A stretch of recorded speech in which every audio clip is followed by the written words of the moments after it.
Heading लिख दिया Wheatstone सेतु, diagram बना देना बाद में। हेडिंग लिख दिया व्हीटस्टोन ब्रिज। इसके बारे में मतलब ये टर्म मैंने इससे पहले भी एक आध बार यूज किया होगा, न्यूमेरिकल हमने लगाया होगा बीच में किरचॉफ वाला, लेकिन पर्टिकुलर ये टॉपिक नहीं पढ़ा अभी तक हमने, व्हीटस्टोन ब्रिज वाला। ओके, ये टॉपिक आपको 5 नंबर देगा और बहुत सिंपल सा टॉपिक है। किरचॉफ का नियम हम पहले ही पढ़ चुके हैं, तो किरचॉफ का नियम इसमें अप्लाई होगा और किरचॉफ के नियम से आपके पास एक रिलेशन आएगा। रिलेशन कुछ ऐसा होता है कि यदि ये जो बीच में लगा है इसको बोलते हैं गैल्वेनोमीटर, हिंदी में बोलते हैं धारा मापी। ये करंट को मेजर करता है कि करंट की दिशा क्या है, करंट आ रही है कि नहीं आ रही है, ये बता देता है। ठीक है, तो यदि धारा मापी में से करंट ना जा रहा हो, इसमें कोई करंट नहीं आ रहा है, मतलब बी से डी में कोई करंट नहीं आ रहा है, तो उस कंडीशन में जो P और R का अनुपात होगा वही अनुपात किसका होगा, Q अपॉन S का। मतलब P अपॉन R बराबर क्या होगा, Q अपॉन S। यही व्हीटस्टोन सेतु है। क्या, हाँ कर सकते हैं, P अपॉन Q बराबर R अपॉन S।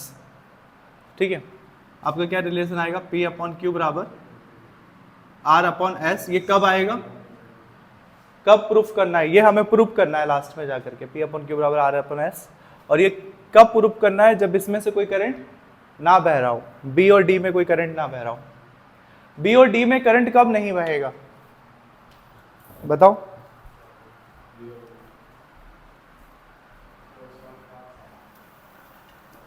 उसमें करंट का फ्लो नहीं होगा।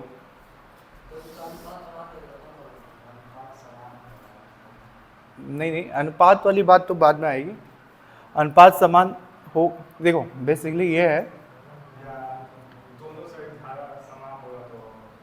धारा सही जा रहे हो, धारा नहीं विभव। देखो ऊपर B है नीचे D है, यदि B में भी और D में भी दोनों में वोल्टेज सेम हो गया तो करंट कंफ्यूज हो जाएगा, क्योंकि करंट कहां से कहां जाता है, हाई वोल्टेज से लो वोल्टेज की तरफ। ऊपर भी 4 वोल्टेज है, 4 वोल्ट है, नीचे भी 4 वोल्ट है, तो सब सेम वोल्ट होगा तो करंट जाता ही नहीं है वहां पे। ठीक है, क्योंकि हमें पता है, हमने विभव वाला चैप्टर अच्छे से पढ़ा, उसमें हमने पढ़ा है ये चीज कि करंट हमेशा उच्च विभव से जाता है निम्न विभव की ओर। और यदि ऐसी स्थिति आ जाए कि बी और डी में विभव सेम है, बी में जो विभव है वही विभव डी में भी है, ऐसी कंडीशन आ जाए, तब इस कंडीशन में इसमें से बीच में से करंट बहता ही नहीं है। और ये जो मशीन हमने बीच में लगाया है धारा मापी, ये इसी को चेक करने के लिए लगाया है हमने, कि वो चेक करके बताए कि करंट बह रहा है कि नहीं बह रहा है। उसमें देखो आप एक तीर का निशान लगाए, ठीक है, मीटर की तरह होता है, जैसे साइकिल में हवा भराने वाला भी देखा होगा आपने, पंप वगैरह, या फिर अपना वजन नपाया होगा तो देखो ऐसे होता है सुई। जब वो बीच में हो, एकदम बीच में, तो मतलब वो जीरो में है, कोई करंट नहीं बह रहा है। लेकिन जो फ्लक्चुएट होता है, इसे कहते हैं फ्लक्चुएट होना या विक्षेपित होना। जब सुई लेफ्ट में मुड़ रहा है या फिर राइट में मुड़ रहा है तो इसका मतलब है इसमें कोई ना कोई करंट जा रही है।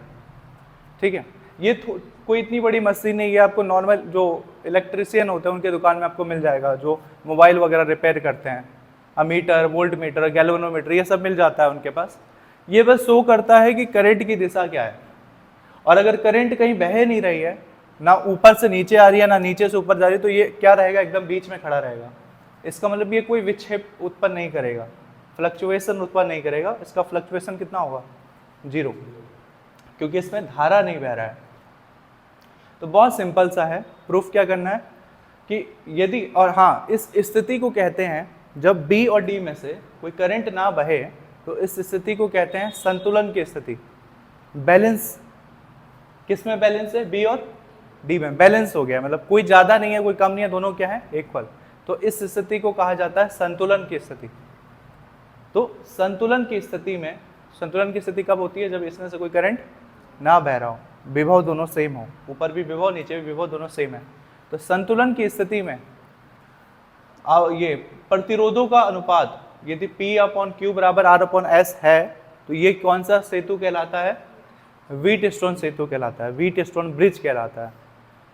ठीक है, चतुर्भुज के चारों कोणों का अनुपात, यदि चारों प्रतिरोधों का अनुपात यदि ये हो, ये PQRS क्या है, ये PQRS मैंने प्रतिरोधों का नाम लिखा हुआ है। जैसे हम प्रतिरोध को R1 R2 R3 करके दिखाते थे ना, अब शुरू से ये डेरिवेशन करवाया गया, जिसने भी किया उसने शुरू से नाम R1 R2 नहीं रखा, उसने कहा PQRS, ये चारों प्रतिरोध हैं।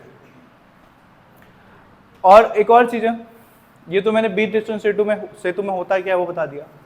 एक लाइन में कोई पूछे कि बीट स्टोन सेतु क्यों यूज होता है, तो इसका आंसर होगा बीट स्टोन सेतु का कार्य है अज्ञात प्रतिरोध को ज्ञात करना।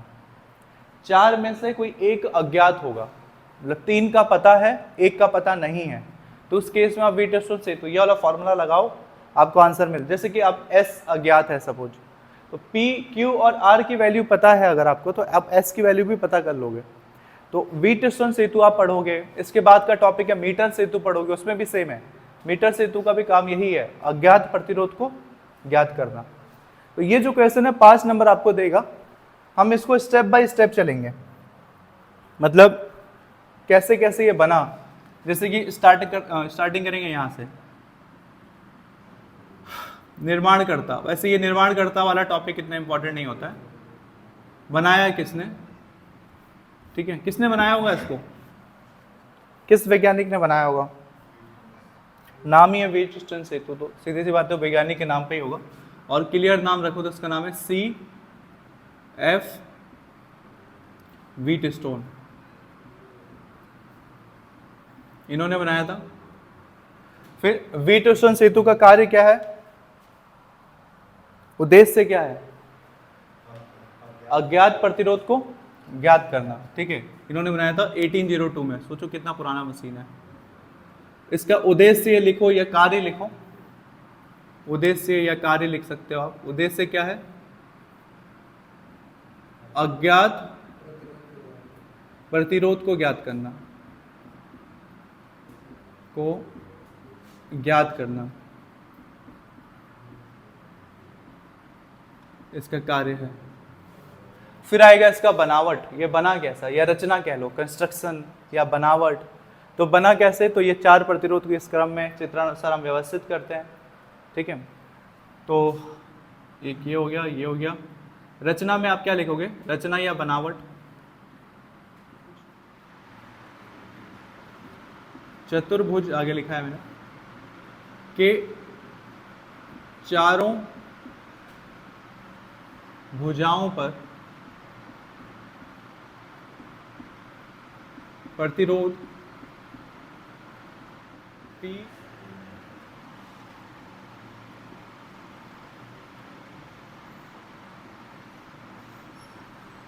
तो रचना में आपने क्या लिखा, चतुर्भुज के चारों भुजाओं पर प्रतिरोध PQRS इस प्रकार रखा जाए कि VB मतलब ऊपर का विभव और VD नीचे का विभव दोनों क्या हो जाए, समान हो जाए। जब विभव समान हो जाएगा तो क्या होगा, अर्थात G में धारा मापी, गैल्वेनोमीटर को G से दिखाया, धारा मापी में कोई धारा प्रवाहित नहीं होगी। क्यों होगी, क्यों नहीं होगी, क्योंकि VB और VD दोनों क्या है, बराबर हो चुके हैं। इस स्थिति को, जब VB और VD बराबर हो जाए, इस स्थिति को कौन सी स्थिति कहते हैं, संतुलन की स्थिति कहा जाता है। और संतुलन की स्थिति का मतलब है कि बीच में जो गैल्वेनोमीटर है उसमें कोई करंट नहीं बह रहा है। तो IG बराबर 0 का मतलब है, I मतलब करंट और G मतलब इसमें बहने वाला करंट। आप इस G को स्मॉल g भी लिख सकते हो, कैपिटल G भी लिख सकते हो। क्या लिखूं, कैपिटल G लिखूं, स्मॉल g लिखूं, कोई भी लिख सकते हो आप जी। IG का मतलब है ये वाली करंट जो इसमें बह रही है, तो 0 है।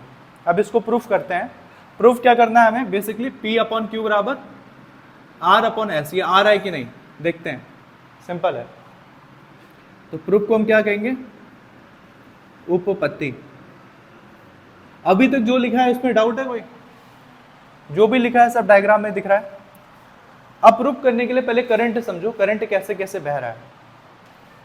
ये स्विच है, ये सेल है, और ये के जो दिख रहा है इसे कुंजी कहते हैं, कुंजी या स्विच। सपोज हमने स्विच क्या कर दिया, ऑन कर दिया, खोल दिया स्विच।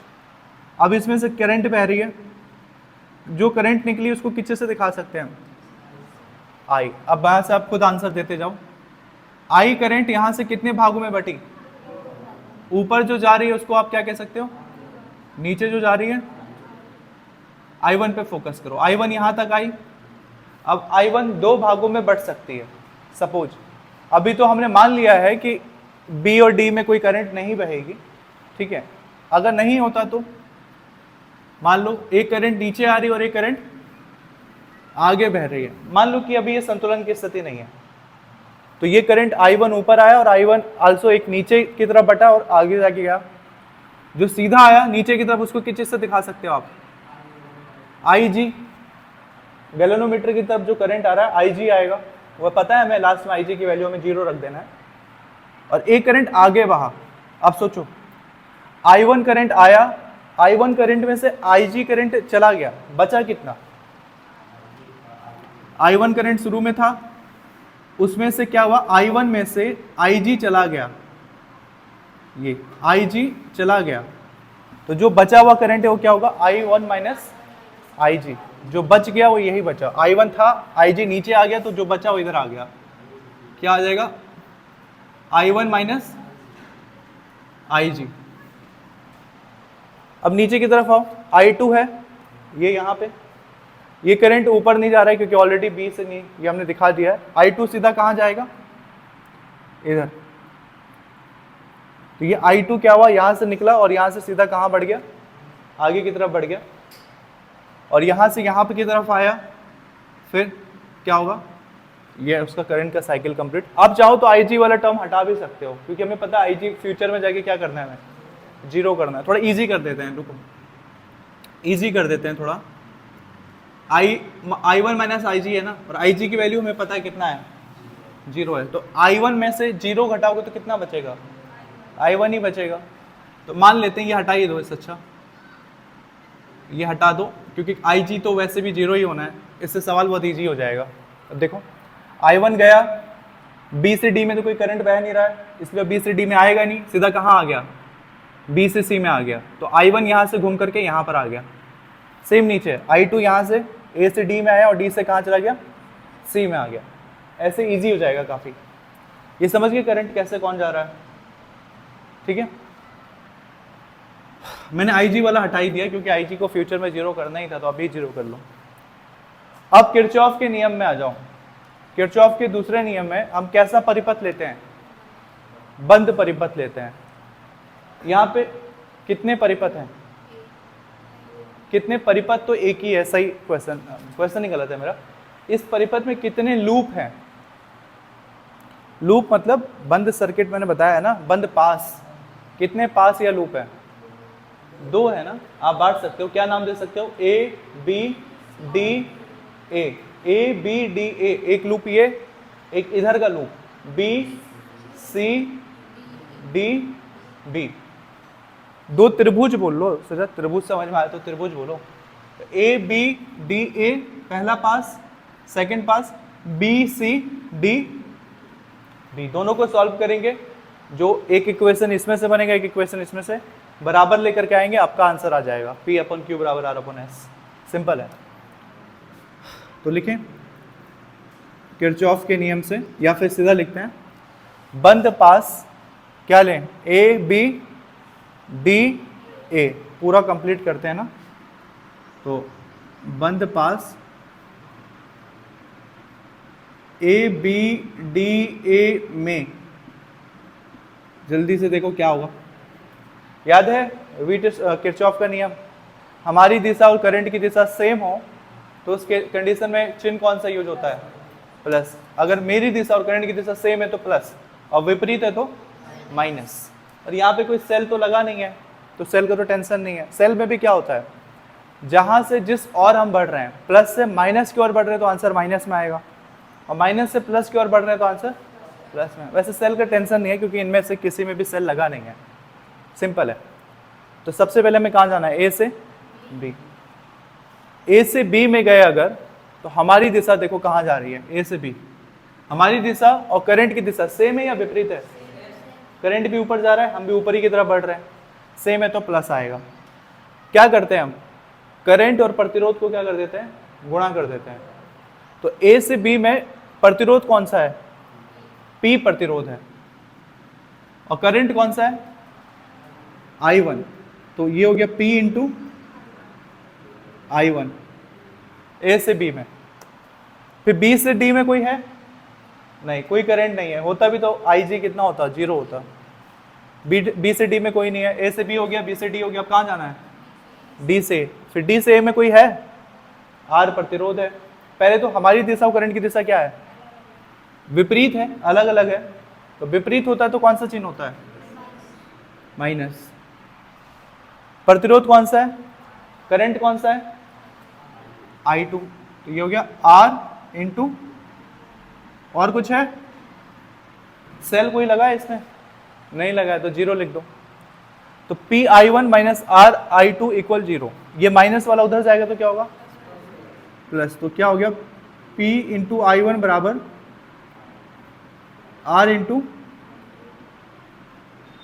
इसको मान लो इक्वेशन 1। इजी था? वैसे सेकंड वाला भी आ जाएगा। एक और बंद पास ले लो, समझ में नहीं आया तो बोलो।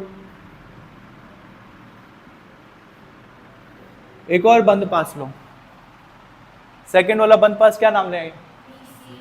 बी सी डी बी में। क्या हुआ? कुछ और लेना था? बी सी डी बी में, नाम कुछ भी ले लो आप, आंसर सेम ही आएगा। बंद पास बी सी डी में, डी बी में, बी सी डी बी, हाँ ठीक है। बी से सी में चलो, करंट की दिशा, हमारी दिशा क्या है? सेम है तो प्लस में रहेगा। प्रतिरोध कौन है और करंट कौन सा है? तो Q इंटू I1। बी से सी, सी से डी में आओ, दिशा सेम है विपरीत है? विपरीत है तो क्या आएगा? Plus minus. प्रतिरोध कौन सा है? करंट कौन सा है? तो S इंटू बी से सी से डी, बी से सी से डी, अब डी से बी। डी से बी में कुछ है? ठीक है, डी से बी में धारा नहीं जाएगी, ये संतुलन की स्थिति है। तो डी से बी में क्या हो जाएगा? कुछ नहीं है तो जीरो, सेल भी नहीं लगाया तो जीरो। ये माइनस वाला उधर जाएगा तो Q अपॉन I बराबर S इंटू I2। इसे कौन सा समीकरण मान लेंगे? दूसरा मान लो। पहला वाला पहला मानते, दूसरे को दूसरा ही मानूंगा ना।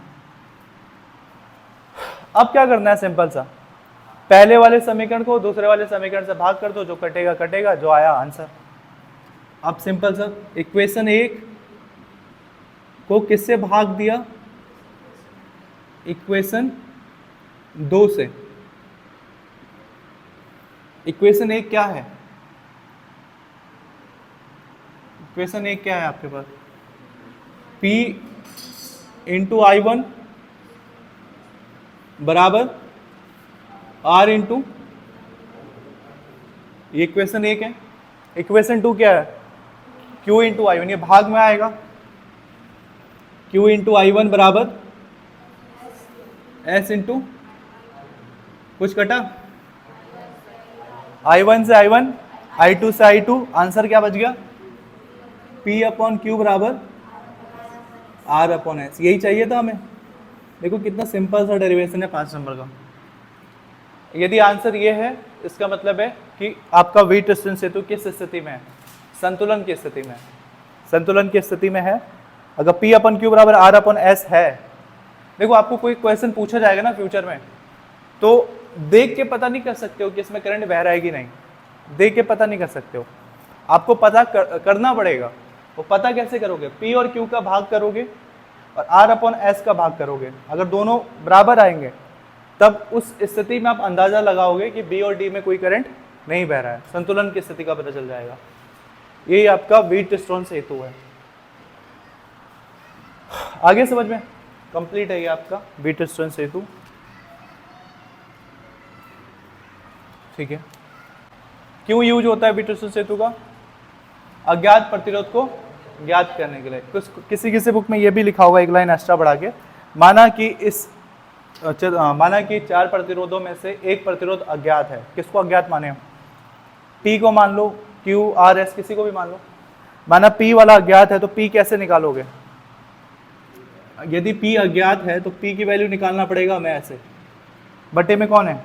Q, भाग में उधर जाएगा तो गुणा में, तो Q into R upon S। तो Q की वैल्यू रख दो, R की वैल्यू रख दो, S की वैल्यू रख दो, P आ जाएगा।